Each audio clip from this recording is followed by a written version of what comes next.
Yo, what's good with y'all, man? Welcome back. Face cam. How do I look? I don't know if that's making it in. Today, what I got for you guys is a long-awaited album reaction. Billie Eilish finally dropped her third studio album. It feels like It's been 84 years. But yeah, her third album, Hit Me Hard and Soft, I think it's called, just came out. I will be reacting to it. I don't think I'm gonna cry based off the snippet that I heard. It sounds more like a dance album. By the way, side note to all my men out there, bro.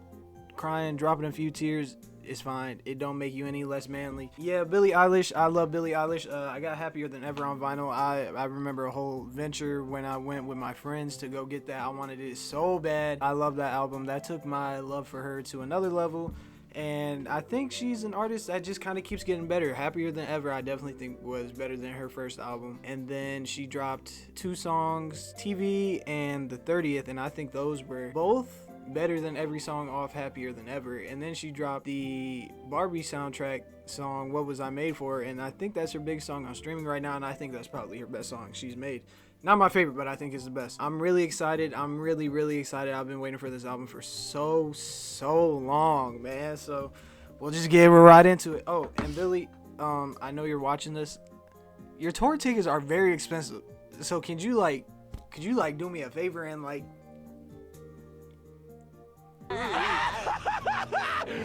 Finally! We're looking at 10 songs, 43 minutes, and 49 seconds. First song is called Skinny. Let's hop into it. I'm gonna pause it right there. Think I've heard enough. 21 took a lifetime. People say I will cry. Am I acting my age now? Am I already on the way?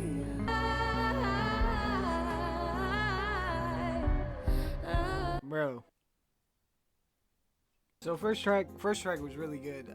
It kind of, to me, reminds me of the first track on Happier Than Ever, Getting Older, where she's kind of just talking about like her life, you know, getting older, things that come with her fame, her popularity, and everything. And I really do like that. For some reason, everybody wants to know everything about her. Everybody has something to say about her, and obviously that takes a toll on a person because she's just a person. She's no different from me or you or anybody else watching. So I really do think she does a great job of just like sharing some insight on how that makes her feel, what it's kind of like, you know. I think that made for a good first track, guys. That's for sure. All right, track number 2 is called Lunch. I could eat that girl for lunch as she dances on my tongue. Now she's coming up the stairs, so I'm pulling up a chair and I'm pulling up my hair.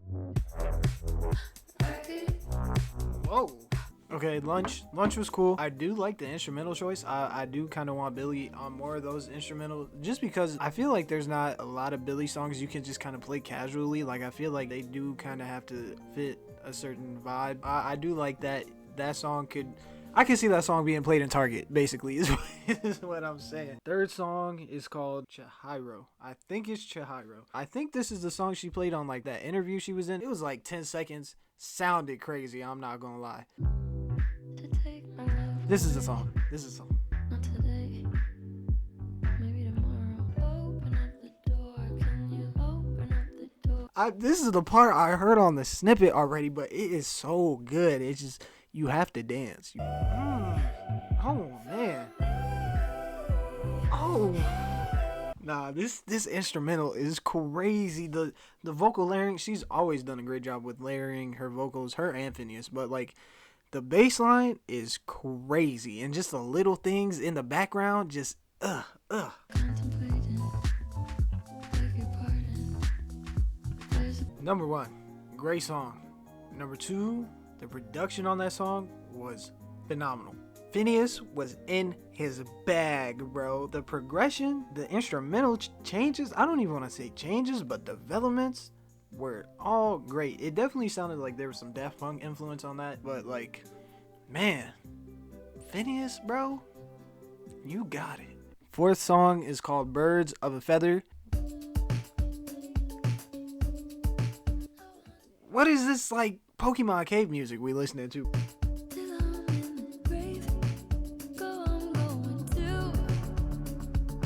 this is going where I think it's going in terms of like song progression, shoot.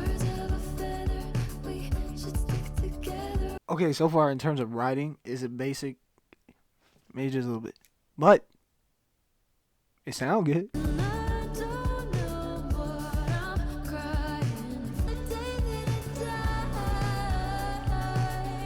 Good song. Like I said earlier, a little basic in terms of writing, you know, just the I love you, I love you, you know, but no, it was cool. I do really enjoy like what I call them pretty songs, like songs just kind of in that realm. Like on the last Dua Lipa album, like These Walls, I deem as a pretty song. That was my favorite. I'm just kind of a sucker for those type of songs. They're just good. Next song, what is this? The fifth one? This is the fifth one, called Wildflower.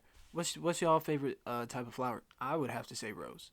Probably because of Derrick Rose, you know. Things fall apart and time breaks your heart, but I see her in the back of my mind. Good things don't last and life moves so fast.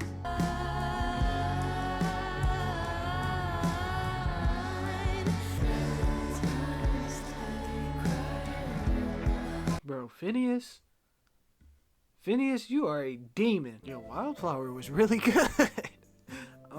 Phineas, once again, bro, you killing it. Like, good God. I thought we were just gonna get another guitar song, I'm not gonna lie. The progression, once again, of the instrumental was just, there was a climax, and it built up to the climax, and that was really great. I think Billie and Phineas do a great job of, you know, Billie with her vocals when songs are at their climax, and then Phineas with the production when songs are at their climax. Just really feeling like this is it, bro. That was definitely really cool to hear. And I love how Billie is like really been singing so far on this album. Not to say she hasn't been on her other albums, but she's less like whispery, you know. She's more just like she's just singing. Track number 6 is called The Greatest. Probably about the greatest love she ever had. If I'm right, future me, you owe me $5. And you don't wanna know how alone I've been. Bro, who did this to her, bro? The last couple of songs she been going crazy about how she was not in a good relationship. And that's kind of unfortunate. Cause now they gotta deal with me. Nah. Man, am I the greatest? All my love and patience.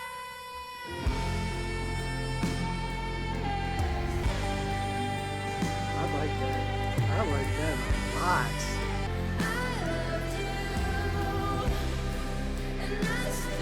I've said it the last 3 tracks. I'm gonna say it again.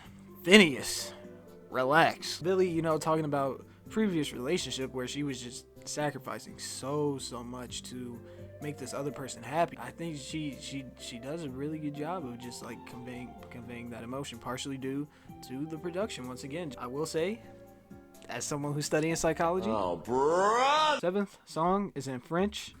We're gonna try to pronounce it right now. L'amour de ma vie. That's so wrong. According to Google Translate, it means love of my life. Let's see how we pronounce it. L'amour de ma vie. Oh, that was so wrong. L'amour de ma vie. Love of my life in French. Thank you for coming to class today, y'all. Homework is due by Friday, 11:59. I told you a lie. You were the love of my life. She lied? Why would you lie about something like that? Did I break your heart? Best for the rest of your life. I shouldn't be dancing to a song. See, I say that, but at the same time, bro, I play Meet the Grams on the regular. Like, am I crazy for doing that? It's not my fault. I did what I could. It's all I will say, I'll start off saying, that was my least favorite song so far. It wasn't bad, I guess. The second half, I was not expecting the second half. Not gonna lie, that caught me off guard. Alright, the next track is called The Diner.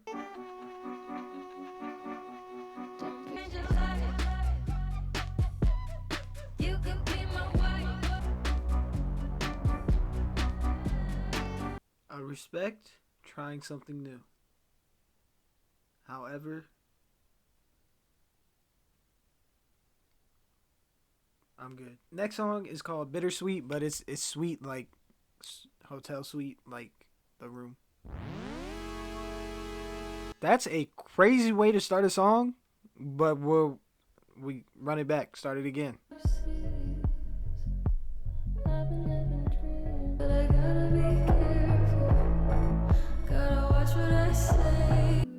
Okay, where we going? Is this the Kahoot music she was teasing? Bro, it's crazy because I can't hear anything but Kahoot. I can't hear anything but Kahoot music. It's so weird.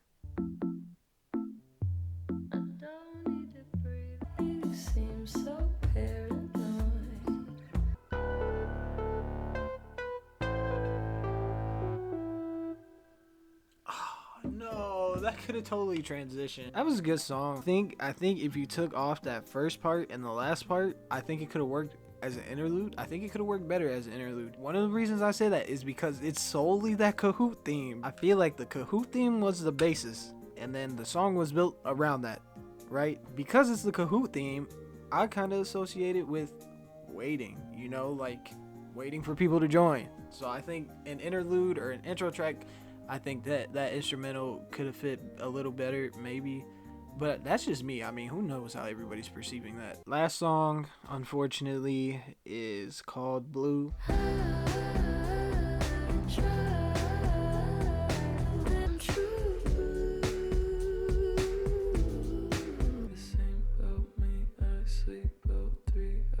Stop. No. We don't like Pitch It Down, Billy. Sounds demonic. I don't even want to listen to that. That's scary. Why do I want to...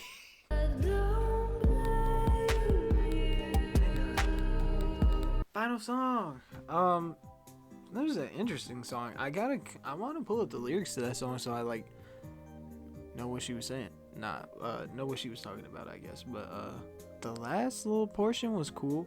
A little hip hop influence in the instrumental. I did not like Pitch Down, Billy. That was kind of scary. I guess that's it. What's good with y'all, man? I'm here to tell you my final thoughts on the album. As final as thoughts can be, like a little over 24 hours since the album came out.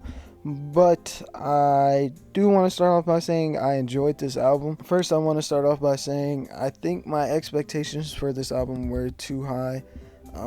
Like I said at the beginning of the video, I think Billie Eilish is an artist that just consistently releases better quality and better quality music as time goes along, and I think that just kind of set my expectations a little too high because, like, how high can she just go, you know? The main reason I think I set my expectations too high is because I really didn't enjoy the last 4 songs. I thought, you know, this album was just going to be a killer, 10 out of 10, blah, blah, blah. But, yeah, I really just didn't enjoy those last 4. And it is due to the production of the songs. Not saying they were bad or anything at all in terms of production. You know, Phineas is, like, the standout for me on this album just because his production is insane. Like, every song, I was just like, yo, dude, you are killing it. The thing is, that's not the type of production that I like to see Billie on personally.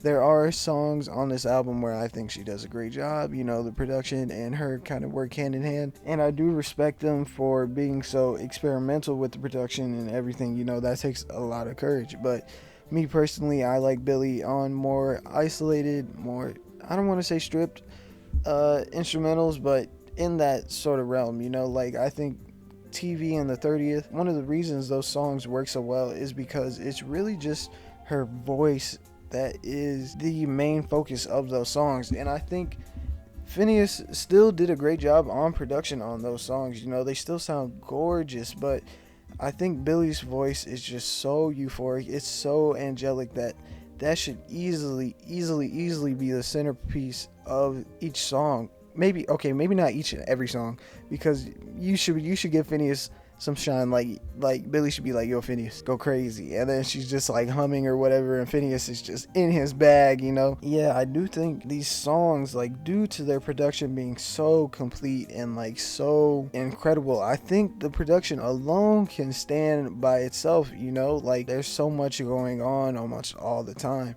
And I think that kind of clashes with Billie's voice, because Billie just naturally has such a commanding voice in terms of attention, because it sounds so good. Everybody wants to hear that, you know? And I kind of think they go head to head at times, because the production is so complete that it can stand on its own, and Billie's voice is just there, you know? I think the production takes away from Billie's voice at times because it is so distracting, but Billie's voice is fighting to regain your attention because she's the one singing, you know? So I think that is kind of where my issues come in with the production, and just it being a little too much at times. And I do think the songs being so long kind of plays into it too, you know? I think less is more is a very prominent phrase, especially when it comes to this album. You know, this album was in the sweet spot, what I consider to be 30 to like 45-ish, 50 minutes, depending on how good the artist is, you know, how much I want. But like, I think some of these songs definitely don't need to be as long, you know? With only 10 tracks, I definitely think you could have cut some songs down, added a couple more, and, you know, still been in that same time frame. But like, there are songs where I'm pretty sure it's The Love of My Life, where like there are so many different production variations, and having that many just kind of takes me out of the song, because there are elements that I really, really enjoy, but due to the song going in so many different directions, I'm just not the biggest fan of. But I do want to say I'm just not the biggest fan of like super experimental production, at least when it comes to Billie. You know, Oxytocin, NDA, and Overheated were easily my least favorite on her last album. So I think, you know, once we get into that realm of just like pushing the boundaries, and like I said, I respect it, but it's not for everybody, and it's just not for me. I do also want to say I think this album is more of a direct follow-up to her first album. That's what it feels like to me. Not a direct follow-up. It feels like an evolution of the first album. When We All Fall Asleep and Happier Than Ever were on two separate paths, and Happier Than Ever wasn't the follow-up to When We All Fall Asleep. It was more like a Billie Eilish evolution. I feel like this album is definitely a direct follow-up, evolution, growth, expansion of When We All Fall Asleep. But yeah, those are my final thoughts, as final as thoughts will be. I definitely think this album will grow on me, no doubt, but it just hasn't had the immediate impact on me that Happier Than Ever has had. Like, Happier Than Ever, it came out and I was like, yo, this is incredible. I still feel the same way, if not stronger, about that album to this day, you know? It was going to be a hard bar to top, I'm not going to lie, but this album still is good. I wouldn't be surprised if it grows on me. I definitely will be playing it. Yeah, this album gets a thumbs up from me. You know, I'll never have a proper rating system. I'm never going to say blank out of 10, never going to say blank out of blank stars. It's just going to get a thumbs up. It's going to get 2 thumbs up, 3 thumbs up, 1,000 thumbs up. Who knows? But, you know, now we all have to wait 100,000 years for the next Billie Eilish album. So I guess we all lost in the end.